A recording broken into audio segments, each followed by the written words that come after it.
Did the Prophet ﷺ participate in any battles before Islam? We know after the religion of Islam, the Prophet was present in a number of battles, defensive battles. The pagans wanted to attack him, so the Prophet was there. Now in the battlefield, the Prophet did not fight because he was protected by his companions and primarily by Imam Ali alayhi salam. He didn't need to fight. And there was a reason why Allah subhanahu wa ta'ala did not want him to fight, not to repel the people. Because if the leader is directly fighting you, that makes you develop a stance against him. And Allah wanted them not to have an excuse, not to say that Muhammad is killing people, even in the battlefield, even if he has the right. But Allah did not want to give them that excuse. So generally speaking, the Prophet would not fight in the battlefield. He'd be present guiding his army. What about in those early years when he was a teenager? Did he participate in any battle or no? We see that in the times of Jahiliyyah, pre-Islamic Arabia, you have what is called the Fujar battles. The bad battles, right? The evil battles. The not so virtuous battles. What happened is that in pre-Islamic Arabia, the Arab tribes would constantly be fighting with each other. This was part of everyday life.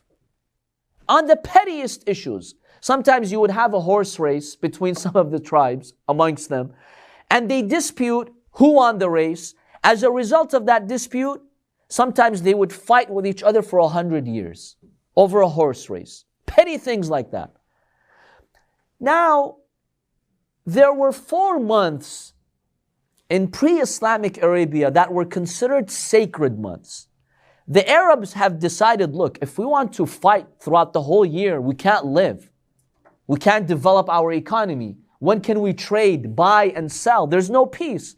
So they decided 4 months out of the year, let us stop all fighting and just be friends. Those months were Rajab, Dhul Qa'dah, Dhul Hijjah, and Muharram. Rajab is the 6th month in the Islamic calendar, 6th or 7th? The 7th month in the Islamic calendar. Dhul Qa'dah and Dhul Hijjah are the 11th and 12th months, so like equivalent to November and December. And then we have Muharram, which is the 1st month of the year. No, Ramadan was not considered a sacred month.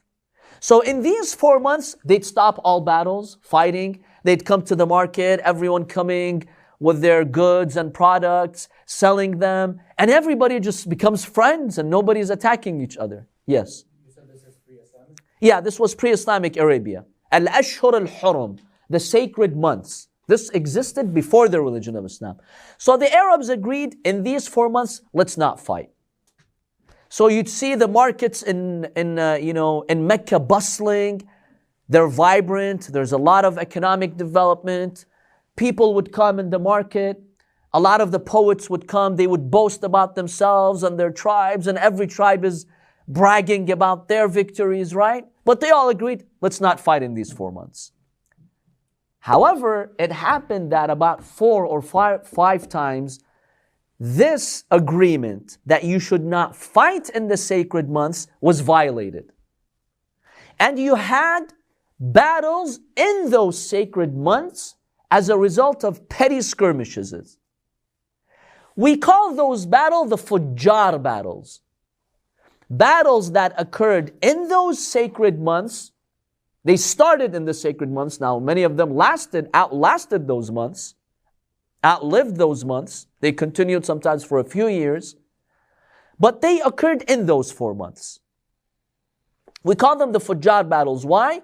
Because the Arabs had agreed that you should not fight in these 4 months, but sometimes, one aggressor would kill another one from another tribe, and a war is sparked between them. Now the question is, did the Prophet ﷺ participate in any of these battles or no? It has been narrated in historical accounts that he did. When he was a teenager, between the ages of 16 and 20, he participated in the 4th Fujar battle. Basically, a skirmish happened between one members of the Hawazin tribe. The Hawazin tribe was a well-known tribe in and around Mecca. A member of the Hawazin tribe was killed by one member of the Kanana tribe. He killed a member of the Hawazin tribe in those sacred 4 months. They were not supposed to, in the market. In the market, for reasons, petty reasons, for jealousy that he was selling his products, has a story to it. In any case, one member of the Kanana tribe, he kills one member of the Hawazin tribe.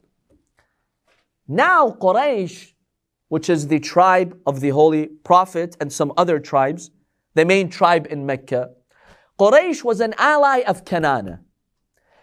In pre-Islamic Arabia, if you go to war with one tribe, you go to war with all those other tribes that have an alliance with it as well. So now Hawazin want to seek revenge. Hey, one of our members got killed. We'll teach you a lesson, Kanana, the tribe of Kanana. Now Quraysh had an alliance with Kanana. So Hawazin automatically declared war not only on Kanana, let's say they were aggressors, okay, but also on Quraysh, who had nothing to do with it. So Quraysh and Kanana, they had to leave, they started running away from Mecca, not to have any bloodshed, especially in the Grand Mosque and Masjid al-Haram by the Kaaba. In any case, that war lasted for about 4 years. 4 years. 4 years, yes. So some historical accounts mention that the family of the Prophet himself participated in that battle. Because the Hawazin were now becoming aggressors, and for no reason they attacked Quraysh. So the Prophet, he went to this battle. He would protect his uncles from being shot with the arrows. He would intercept the arrows to protect his uncles. So this is what we have in a number of historical accounts. Do we accept this or not? This is the common version that you will hear about the Prophet's biography, that he participated in this Fujjar battle. Our scholars, a number of them, have an issue with this. They don't believe this to be accurate. They dispute the fact that the Messenger of God participated in any of these battles for a number of reasons. Number one,